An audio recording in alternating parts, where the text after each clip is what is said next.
자, 대선 85일 남았습니다. 자, 이 이슈 포함해서 지금부터는 오늘 정치권 주요 현안들 각 당 선대위 두 분과 짚어보겠습니다. 더불어민주당 선대위 대변인 현근택 변호사, 그리고 국민의힘 선대위 상임공보특보단장 김경진 전 의원 두 분 모셨습니다. 어서 오십시오. 안녕하세요. 예, 안녕하십니까. 자, 일단 이재명 후보는 확진자를 접촉하셔서 오늘 네네. 오전에 PCR 검사하셨다면서요? 네네. 오늘 예. 원래 이제 현대경제연구원에서 예. 아마 이제 연구원장이나 몇 분, 한 7분 정도 같이 이제 대담을 하면서 경제 상황이라든지 앞으로의 전망이라든지 예. 좀 할 예정인데 예. 확진자 접촉이 있어서 아마 일반인들과 같이 PCR 검사를 예정돼 있고 그래서 오늘 일정은 전부 취소했습니다. 예, 그래서 저희도 사실 이 시간에 이재명 후보의 발언을 생중계로 보내드릴 예정이었는데 이제 취소된 이런 상황입니다. 자, 윤석열 후보는 오전에 관훈클럽 토론에 참석했어요. 예, 그렇습니다. 그 국민의힘 후보로 확정된 이후 토론에 참석은 처음인 것 같은데 네. 정말 많은 분야의 질문들이 이제 나왔었거든요. 예. 선대위 내에서 오늘 그 어떻게 보셨습니까? 그냥 무난하게 본인이 겪었던 일들, 본인이 예. 또 알고 계신 범위 내에서 분명하게 지금 기자들에게, 그러니까 굉장히 제가 유심하게 봤던 것은 네. 그 디테일이라든지 구체적인 상황에 대해서 상세하게 설명하려고 노력을 하시더라고요. 예. 본인이 알고 있는 부분들을. 그래서 저렇게까지 소상하게 굳이 말하실 필요 있나 싶은 생각이 들 정도로 소상하게 설명을 했다라고 보고 있고 예. 그게 아마 그게 윤석열 후보의 매력이고 장점이 아닌가 싶습니다. 예, 선대위 내에서 그렇게 평가를 네, 네. 주로 하고 계시다. 자, 그런데 조금 전에 이제 기자들 질문도 있었습니다만은 오늘 아침에 윤석열 후보의 부인 김건희 씨 허위 경력 의혹에 대한 YTN 보도가 있어서요. 이 부인 의혹 관련 질문도 오늘 관훈클럽 토론회에서 많았습니다. 윤석열 후보 답변 그리고 여당 반응까지 같이 듣고 오시겠습니다. 지금 이 사건에 윤석열 후보가 관련됐느냐가 쟁점이 아니라 영부인 되실 분이 이렇게 경력과 학력을 위조해서 어떤 특정한 자리를 갖게 되었다는 그 과정의 공정성, 이 문제에 대한 시비죠. 이건 사실 명백히 시효는 지났을지 몰라도 불법 행위 아니겠습니까? 지금 조국 전 장관의 아들, 딸 문제에 있어서 이런 문제들이 표창장과 비교하면 이것은 뭐 사실 이 비중을 견줄 수 없을 정도 중범죄죠. 도덕적으로 비판받을 수밖에 없는 일이고 우리가 왜 영부인 문제에 대해서 이렇게 예민하냐면 과거에 이런 문제에 의혹이 제기된 적이 없어요. 근데 이분은 지금 뭐 너무 여러 가지 그 엄마인 장모하고 관련된 여러 가지 사기 범죄에 연루된 혐의, 본인 스스로 이렇게 합격력 위조를 인정했으니까요. YTN의 그 기사는 그 부분적으로는 모르겠습니다만은 전체적으로 허위 경력은 아니고 그리고 그 수상이라고 하는 것이 완전히 날조된 것이 아니라 자기가 그 회사의 운영과 부사장으로서 회사의 운영과 작품의 출품 그 아마 그 회사가 제자들하고 같이 했던 거로 기억이 되는데요. 그렇게 제가 들었는데요. 그렇기 때문에 그 부분을 충분히 설명을 했는데도 막 이런 식으로 보도가 난 거에 대해서는 아마 좀 어느 정도는 제 처가 그 기자와의 대화에서 아마 그 결혼하기도 전에 오래된 일까지 이렇게 뒤지느냐 하는 차원에서 좀 억울함을 얘기를 했을 수는 있겠습니다만은 그게 부적절한 거로 저는 보여지고 다만 YTN 보도처럼 그것이 허위는 아니라는 것입니다. 자, 결혼하기 전에 오래된 일까지 뒤지냐 이 해명 부분은 적절하지 않지만 지금 YTN 보도처럼 허위는 아니다. 윤석열 후보 오늘 관훈 토론회에서 나온 발언인데요. 자, 일단 교수 임용 지원서에 허위 경력을 기재한 이 부분이 지금 논란인데 2007년입니다. 수원여대 제출 교수 초빙 지원서 경력란에 한국게임산업협회 기획팀 기획이사로 재직했다. 자, 이게 이제 3년 동안 재직한 걸로 돼 있는데 근데 이제 한국게임산업협회가 2002년부터 지금 재직했다고 되어 있는데 2004년에 설립이 됐더라고요. 지금 어떻게 파악을 하고 계십니까? 글쎄요, 뭐 저도 사실은 명확히 파악은 못 하고 있고요. 예. 다만 이제 방송 들어오기 전에 최지연 부대변인께서 이 건 관련해서 이제 논평을 냈었길래 최지연 부대변인하고 이제 통화를 한번 해봤거든요. 네. 근데 김건희 사모께서 기본적으로 이게 지금 15년 전 일 아니겠습니까? 예. 근데 15년 전 일을 도대체 기억이 나지 않는다는 거예요. 예. 그래서 그러면 요게 지금 당시 수원여대의 임용 신청 서류라든지 또는 게임산업협회에서 발급받았다고 하는 이 서류 네. 이걸 본인이 본다면 당시의 상황이라든지 뭐 이런 것들을 좀 기억할 수 있을 터인데 네. 그 내용 자체 이 서류 자체를 본인이 지금 뭐 무슨 복사본이나 부본을 남겨놓은 것도 아니고 예. 시간이 15년이나 지났기 때문에 아무런 기억도 나지 않고 그래서 이 건에 대해서는 뭐라고 드릴 말씀이 없다라고 하는 것이 지금 김건희 사모의 기본적인 입장이고요. 예. 다만 네. 이 김건희 사모께서 게임산업협회의 일을 도와주었던 것은 맞다. 예. 그리고 그래서 게임산업협회로부터 필요한 서류를 받아서 수원여대 임용 신청을 했을 때 그 증빙 자료로 냈었던 것 같다. 예. 요 정도가 지금 김건희 사모가 기억하고 있는 기억의 전부라는 겁니다. 네, 그러니까 협회는 2004년에 설립이 됐지만 그 전에 결성 초기에 뭐 일을 했었다 이런 취지의 발언으로 보면 될까요? 아니 그러니까 전체적으로 보면 예. 어쨌든 게임산업협회 시점이 언제인지는 예. 모르겠지만 게임산업협회를 초창기에 도와주었던 것은 맞다. 네. 그런데 그 나머지 것들은 지금 15년 된 일이기 때문에 본인이 지금 전혀 기억하지 못하고 있고 예. 지금 문제의 이 서류라든지 이런 부분은 지금 자기도 이걸 구하거나 확인할 방법이 없기 때문에 뭐라고 답변할 길이 없다라고 네. 하는 것이 지금 김건희 씨 입장입니다. 네. 현근택 저는 잘 대변인. 납득이 안 가는데요. 본인이 만약에 이런 이력서를 지원해서 쓸 때는 한 군데만 쓰는 게 아닙니다. 여러 군데 씁니다. 그럼 본인이 보통 갖고 있거든요. 저도 뭐 여러 군데 쓴다 그러면 사실 이런 문제 때문에 언제부터 언제까지 근무했냐 논란이 되잖아요. 네. 그러다 보니까 항상 챙기게 돼 있는데 팩트적으로 어쨌든 뭐 기억이 나든 안 나든 지금 사실관계로 확인되는 거 보면 지금 말씀하신 것처럼 설립되기 2년 전부터 근무했다라는 재직증명서가 나올 수가 없는 거잖아요. 예. 왜냐하면 재직증명서가 어떻게 발급된지 모르겠지만 어쨌든 본인이 그거를 쓴 거기 때문에 기억하실지 모르겠지만 조국 장관 때도 똑같았거든요. 네. 인턴 증명서가 언제부터 언제까지 인턴했느냐. 그럼 여러 군데 인턴했다는데 그 기간이 맞냐 틀리냐. 예. 그 틀린 거 가지고 지금 계속 압수수색도 하고 증인도 소환하고 그 사람들 가지고 기간 따진 거거든요. 네. 한 달 했다고 하는데 실제로는 2주다.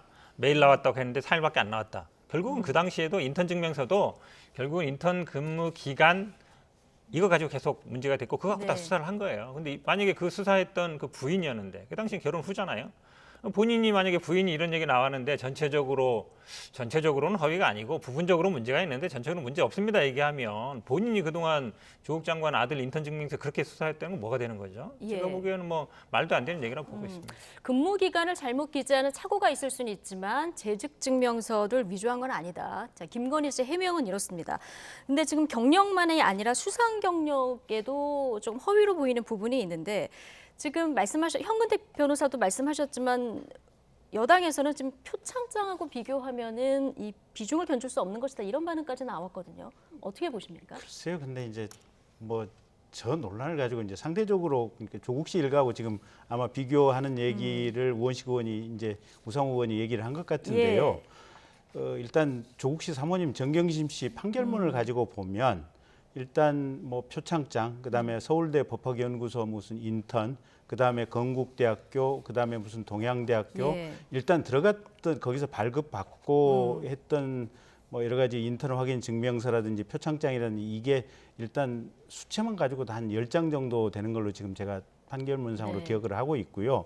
거기는 지금 대학교라든지 또는 부산대 의전원이라든지 이런 대학 또는 대학원에 입학하는데 어떤 사정의 이제 요소들이 됐었다는 것 같고요.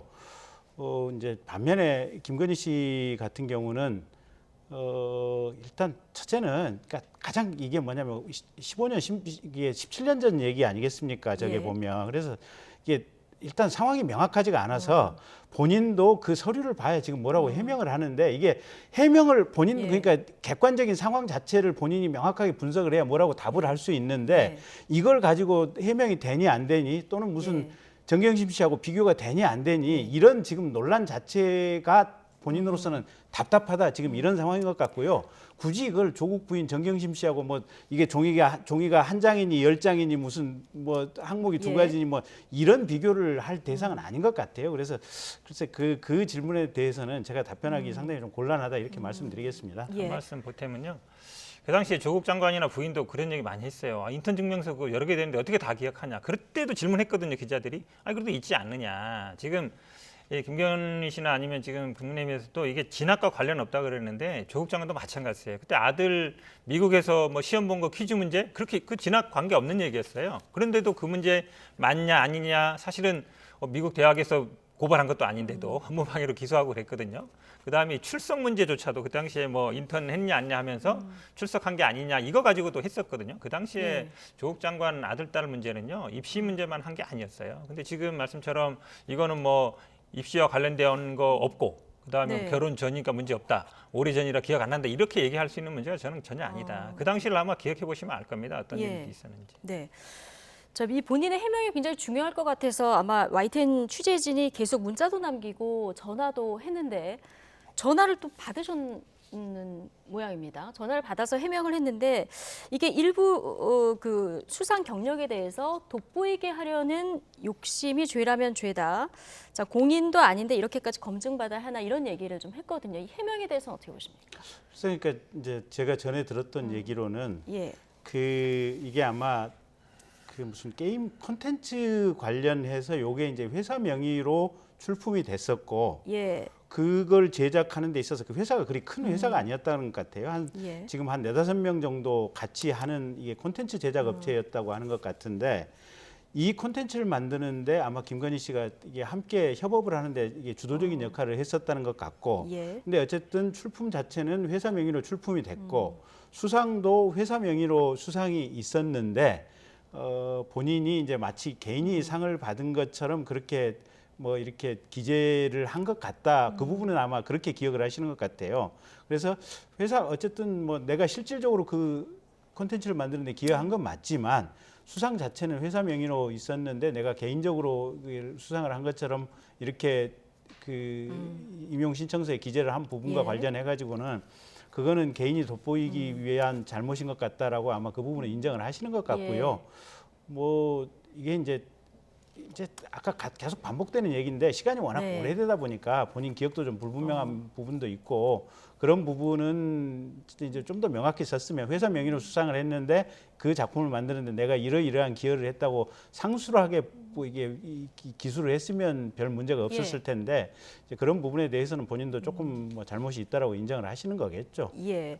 이게 이제 2007년 일입니다. 말씀하신 대로 굉장히 오래된 일인데 이게 법적으로도 문제가 있는 부분이 있습니까? 그러니까 법적으로 따진다면 이제 사문서 위조, 그다음에 아니면 뭐 행사, 예. 아니면 이제 입시 뭐 이게 채용하는 데 영향을 미쳤으면 업무 방해인데 그게 7년입니다. 공소시효가 다. 그럼 2007년 일이면 2014년에 끝났죠. 그러니까 공소시효는 끝났는데요.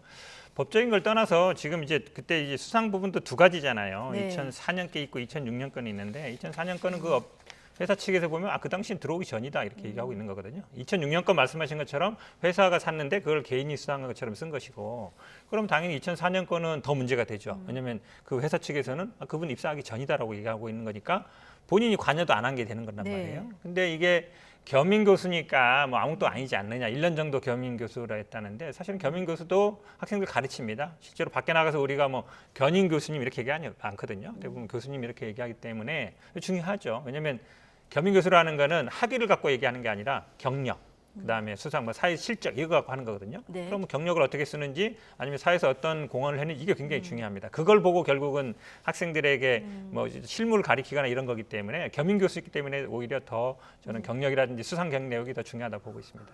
네.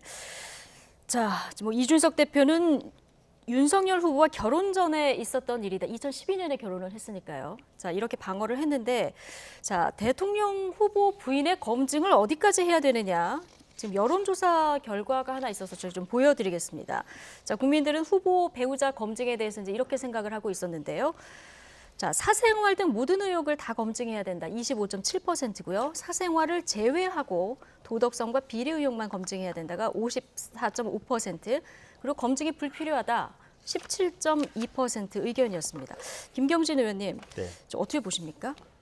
글쎄요, 뭐 저한테 어떻게 보냐고 물어보시면 제가 배우자의 검증이 어디까지 필요하다고 보십니까? 그러니까 이제 국민들의 민심이 대략 한 70-80%가 어쨌든 사생활을 가리지 않고 검증해야 한다라고 하는 게 국민들의 민심이라면 예. 당연히 검증을 해야겠죠. 어. 그리고 김건희 이 배우자께서 뭔가 잘못하신 부분이 있다면 예. 어쨌든 그 부분 명확히 찾아서 또 국민들에게 사과할 부분이 있다면 사과를 해야 되는 것이 이제 당연히 후보 또는 후보 배우자로서 도리다 지금 이렇게 봐야 될 것 같고요. 예. 다만 아까도 누차 말씀드렸다시피 이게 지금 15년, 17년 전의 일이다 보니까 본인이 지금 명확하게 기억이 상기가 안 되는 점이 하나가 있고 두 번째는 객관적인 자료 자체를 지금 전혀 가지고 있지 않기 때문에 네. 더더군다나 지금 상황이 어떤 상황이었는지 지금 모르고 있는 이게 도저히 이게 기억이 안 나는 상황이다. 그래서 뭐라고 해명하기도 지금 어려운 상황이다. 이 점을 좀 알아주셨으면 하는 바람입니다. 예, 알겠습니다. 이 여론조사를 보면 현근택 네. 대변인께 여쭤볼 텐데 검증을 해야 된다가 80.2%이긴 하지만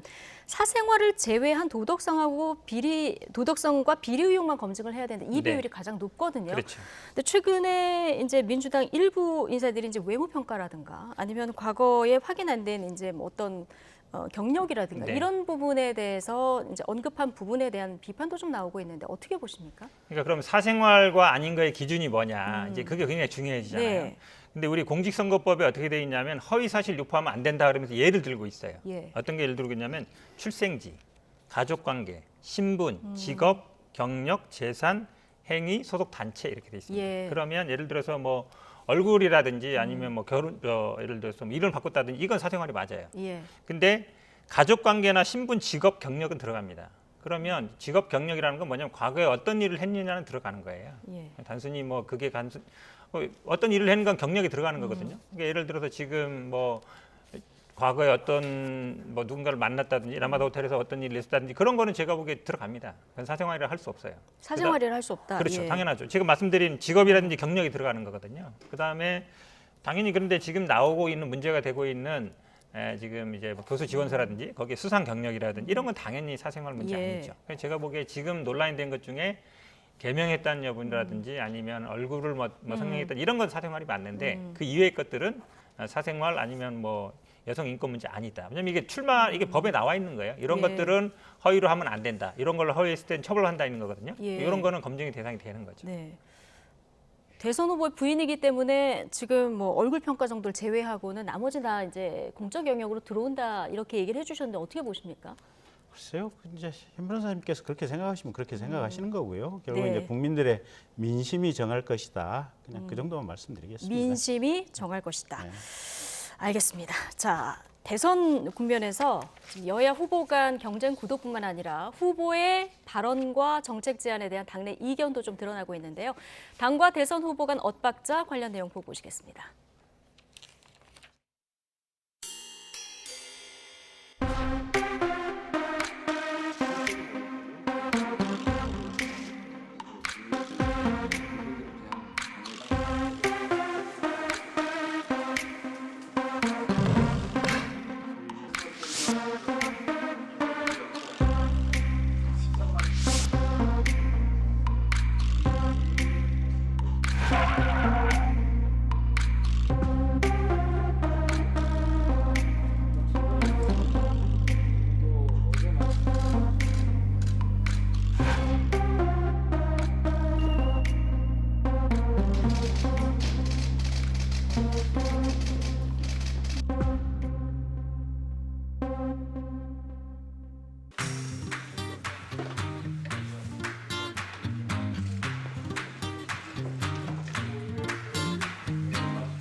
네.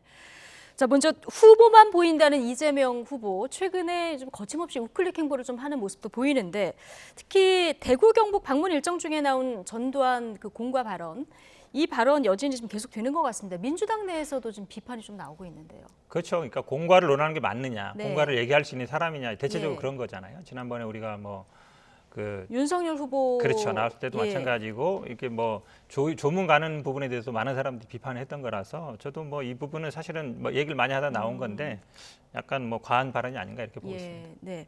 윤석열 후보는 이런 비슷한 정치는 잘했다 이 발언에서 굉장히 비판을 많이 받지 않았습니까? 좀 억울할 것도 같은데 어떻게 보십니까? 그냥 네. 웃고 말아야죠 뭐. 오늘 계속 웃고 예. 예. 근데 이게 이재명 후보께서 5.18 묘역 가가지고 굳이 이제 이게 민주 열사 묘역이라고 하죠. 이제 구묘역이라고 하는 데를 일부러 가셔서 또 이게 전두환 비석을 밟는 세레모니나 퍼포먼스까지 하시고 또 뭐 여러 가지 전두환 씨도 이렇게 조를 때 예. 여러 가지 격한 뭐 얘기들 하셨던 걸로 기억이 되는데 근데 저걸 저렇게 얘기를 하시면 그러니까 얼마 전에 저 누구죠 원희룡 본부장께서 이제 그런 말씀을 하셨죠. 네. 이재명 후보의 언어는 이중 언어다. 여기서 이 얘기하고 저기서 저 얘기하고 이게 지도자의 언어가 예. 아니다라고 얘기를 했는데 저도 아마 그 원희룡 본부장의 얘기 아마 상당히 좀 공감하고 그런 느낌 받고 있습니다. 예. 자, 그리고 또 하나가 이제 다주택자 양도세 유예를 제안했습니다. 지금 최근에 보면은 이재명 후보가 제안하고 당에서 이제 논의를 하는 이런 형식들이 굉장히 많은데, 근데 이 다주택자 양도세 유예 제안 관련해서는 당내에서도 여러 가지 아직 입장 정리가 안 된 것 같습니다. 네, 그런 것 같습니다. 화두를 예. 던진 거죠. 원래 네. 아시다시피 아마 올해 5월 말까지 이제 1년 동안 유예 기간을 뒀었잖아요. 네. 유예 기간을 뒀는데 사람들이 많이 사실 매문이 많이 나오지는 않았습니다. 왜냐하면 이제 뭐 좀 버텨보자. 더 오를 것이다. 이제 네. 이런 생각이 있었던 것 같은데 올해 아마 이게 종부세가 이제 좀 나오면서 다주택자한테 많이 나왔거든요. 최근에 부동산 시장 보시면 알겠지만 약간 뭐 조정 국면 아니냐, 하락할 수도 있다 이런 얘기들이 많이 나온 것 같아서 매물을 좀 더 어쨌든 매물이 나와야 이제 집값이 좀 떨어질 거 아닙니까? 이제 그걸 염두에 둔 건데 물론 이제 당정간에 아직 뭐 완전하게 일치된 건 아닙니다만. 네. 뭐 저는 뭐 검토해볼 필요는 있다고 보고 있습니다. 왜냐하면 지금 얘기하는 게 무조건 일률적으로 하는 게 아니라 예. 6개월 내, 9개월 내, 뭐 12개월 내 해서 약간 인센티브를 주면서 하자. 그러니까 6개월 내 하면은 뭐 100% 해주고 50% 해주고 20% 6% 해주면서 가능하면 빨리 좀 매물을 내놓게 해서 예. 좀 집값을 조금 더 하향 안정화시키려고 하는 그런 생각이어서 이게 물론 뭐 계속 버티면 뭐 결국은 양도세 안 내는 거 아니냐 이렇게 얘기할 수 있는데 저는 이렇게 만약에 시기별로 인센티브를 준다 그러면 네. 충분히 매물로 나올 가능성이 있다. 그런다 그러면 집값이 일단 많이 올랐잖아요. 네. 집값을 낮추는 건 사실은 그 신규 공급하는 거는 시간이 오래 걸립니다. 뭐 재건축이든 재개발이든 신도시든 몇 년 걸리거든요. 근데 이게 집을 많이 가진 사람들이 내놓게 하는 거는 금방 할 수 있는 거잖아요. 예. 그래서 저는 뭐 한번 고민할 필요가 있다라고 보고 있습니다. 국민의힘에서는 이제 이렇게 쉽게 바꿀 걸 왜 못했냐 이런 비판이 나오는데 지금 일단 검토 차원에서 던진 얘기라는 그렇죠. 겁니까? 아직 뭐 당정 그때 물론 정부는 뭐 반대할 수는 있다고 보는데 예. 결국은 이거는 입법부의 권한입니다. 그러니까 예. 당에서 만약에 어느 정도 하고 야당도 저는 뭐 반대 안 할 거로 봅니다. 지난번에 예. 양도세 그 기준을 9억, 그 1가구 1주택 비과세 기준을 9억에서 12억 할 때도 어찌 보면 야당에서 동의한 거거든요. 이 부분도 어찌 보면 야당이 저는 뭐 찬성할 거로 본다기 네. 때문에 국회에서 만약에 여야 합의로 해서 법으로 한다 그러면 정부에서도 입법 사항이기 때문에 예. 과세는 법률이 우선이거든요, 무조건. 예. 그렇게 본다 그러면 정부도 거부할 명분은 없지 않나라고 보고 있습니다. 예, 일단 정부는 지금까지는 반대하는 입장이고요. 뭔가 이제 검토 중이다 이렇게 말씀해 주셨고, 자 국민의힘으로 가면은 근데 제가 한마디만 드리면요. 이 부분 관련해서 좀 네, 말씀하시겠습니까? 결국은 이재명 대통령 후보의 참을 수 없는 가벼움이 아닌가 싶어요. 그러니까 지난번에도 이제 아마 후보 확정되고 초창기 행보 때 식당에 대해서 허가제로 하자. 예. 그래서 정부에서 허가 숫자 제한하고 그냥 이게 뭐 이렇게 이 허가 받은 업체만 할 수 있도록 하다가 한 3, 4일 만에 금방 철회를 했었잖아요. 여론의 네. 비판이 있으니까. 그다음에 전국민 재난지원금 예. 50만 원 주자고 했다가 그것도 또 한 일주일쯤 있다가 여론의 호응이 없으니까 30만 원으로 낮췄다가 그리고 나서는 아예 그러면 이제 정부에서 반대를 하니까 그러면 아예 안 하겠다고 했고 뭐 이런 식으로 그냥 예. 이게 조변석회처럼 주요 정책들이 바뀌어요 보면 이거 양도세 중과 문제도 사실은 정부에서 이미 이게 저 법안 시행을 한번 예. 유예했었던 문제거든요 예. 보면 그래서 대통령 후보가 저렇게 참을 수 없이 가볍게 국가적으로 중대사에 대해서 이랬다가 저랬다고 한다면 도대체 대한민국은 그러면 나중에 이재명이 대통령이 된다면 도대체 어느 장단에 춤을 추며 어느 방향으로 가며 예. 정책의 안정성은 어떻게 되며 그런 문제들이 국민과 전문가들 사이에 팽배하게 된다는 거죠. 예. 그래서 아마 이재명 캠프도 틀림없이 메시지 팀들이 있고 예. 정책팀이 있고 그럴 텐데 제발 이재명 후보께서도 조금 정제를 하시고 네. 어느 정도 가능성이 있는 말씀을 해주시는 게 좋지 않나 싶어요. 근데 제가 보기에 아마 야당이 이거 반대 안 할 거예요. 야당이 계속 주장하던 거고 예. 어느 날 갑자기 나온 게 아니고요. 예. 1년 뒤에 올해 그 5월 말에 만료됐을 때 이 네. 얘기가 나왔습니다. 그때. 네. 1년 더 할 거냐 말 거냐 얘기가 나왔던 거거든요. 그 네. 당시에도 논란이 됐던 부분이라서 논란이 되는 부분을 다시 뭐 얘기하는 거라서 어느 날 갑자기 나오는 얘기 아니기 때문에 알겠습니다. 야당도 저는 뭐 이거에 예. 반대는 안 할 거라고 보고 예, 있습니다. 야당 반대보다도 일단 정부를 설득하는 게 이제 먼저 선행돼야 되는 일인 것 같은데요. 자, 지금 여야 할 것 없이 대선 홍보 전쟁도 시작됐습니다. 지난 대선과 가장 달라진 점 중에 AI를 활용한 부분도 눈에 띄는데요. 자, 박석원 앵커가 AI 홍보전의 비하인드 짚어드리겠습니다. 네, 국민의힘 윤석열 대선 후보 지난주 선대위 출범식에서 AI 윤석열을 깜짝 공개했죠. 실제 후보와 비교해도 판별이 안 될 정도로 똑같습니다. 하지만 후보의 단점을 인위적으로 뺄 수 있어서 국민들의 판단을 흐릴 수 있다는 우려도 제기됐는데요. 또 하나의 우려는 후보의 AI를 복제해서 거짓 정보를 유포하는 데 사용할 수 있다는 점이었습니다. 그런데 우려가 현실이 됐죠. 최근 가짜 AI 윤석열이 등장했습니다. SNS에 출연한 가짜 AI 윤석열은 국민의힘이 공개한 AI와 같은 겉모습인데 욕설을 하는 등 공격적인 언행을 보였습니다. AI가 스스로 학습을 하는 딥러닝과 가짜, 거짓이라는 뜻의 페이크를 합친 딥페이크 사례의 전형입니다. 앞서 더불어민주당 이재명 후보 측에서도 AI 휴면을 사용한 바 있는데요. 딥페이크 영상은 아니지만 챗봇 기능을 더한 명탐정 이재봇이라는 가상의 후보가 지지자들의 궁금증에 답변하는 방식입니다. 하지만 딥페이크, 말 그대로 교묘한 가짜 뉴스에 악용될 우려가 나오자 이 후보 측은 악의적 딥페이크에 강력 처벌하겠다며 강력하게 경고하고 나섰습니다. 이 후보 측 지지자는 아예 딥페이크의 경각심을 높이겠다며 유명 캐릭터의 이 후보의 얼굴을 합성한 영상들을 올리기도 했는데요. 아이언잼부터 잼크, 손흥잼, 이정잼까지 등장하기도 했습니다. 앞서 보신 것처럼 딥페이크 기술은 말 그대로 가짜입니다. AI는 후보의 결점을 가리고 장점을 부각한다는 긍정적인 면도 있지만 누구나 쉽게 조작해 왜곡된 메시지를 전달할 수 있다는 치명적인 단점이 있습니다. 선거를 85일 앞둔 시점에서 작은 위험이 큰 결과를 초래할 수 있는 만큼 각 선대위에서는 새로운 기술의 적용에 대한 분명한 기준을 세울 필요가 있어 보입니다.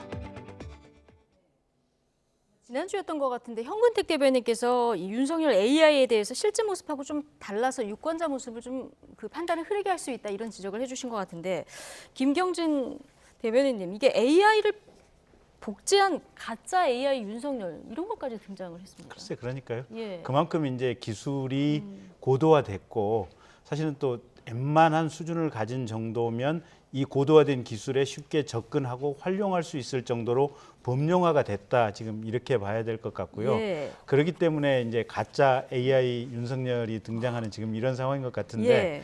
이게 대한민국이 정말 드높은 기술 수준에 올라가야겠다고 우리가 스스로를 자부심을 느껴야 될 문제인지 예. 아니면 선거 문화가 혼탁해졌다고 스스로 이게 슬퍼해야 될지 웃어야 될지 울어야 될지 지금 모를 문제긴 한데요. 네. 어쨌든 법적으로는 조금 더 이제 정밀하게 입법적으로 좀 보완해야 될 부분이 있는 것 같고요. 예. 그다음에 저걸 대하는 국민들도 이제 맑은 뭐랄까 좀 정확한 눈으로 판단할 수 있어야 될 것 예. 같고 저 AI를 제공하는 업체라든지 시설들 같은 경우도 사실은 좀 자정 기능을 할 수 있는 그런 시스템을 좀 마련해야 될 필요가 있지 않나 싶네요. 예.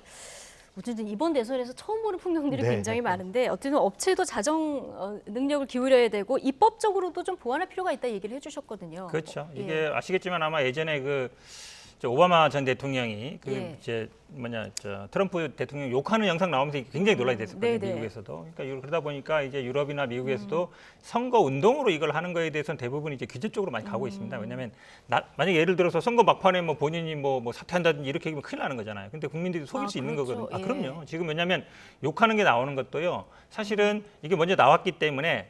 그러니까 윤석열 후보 입장에서는 뭐 이해는 가요. 그러니까 뭐 연설이라든지 아니면 대중연설 이런 거에 자신이 없다 보니까 나올 수는 있는데 정치는 다르다. 예를 들어서 네. 홍보라든지 이런 것들은 할 수 있다고 보는데 정치는 그 후보 본인의 목소리와 본인의 의지 표명이 굉장히 중요합니다. 그래서 네. 잘못된 정보를 줄 수 있는 거기 때문에 저는 뭐 규제하는 게 맞다고 보고 있고 네.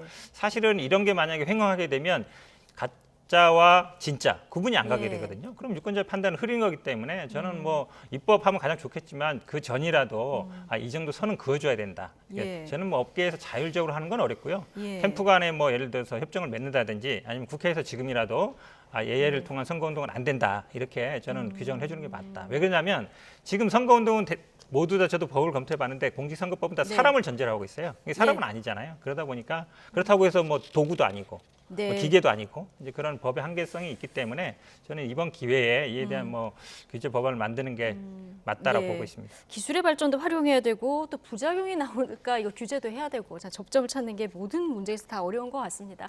더불어민주당 선대위 대변인 형은택 변호사 그리고 국민의힘 선대위 상임공보특보단장 김경진 전 의원 두 분과 오늘 함께했습니다. 고맙습니다.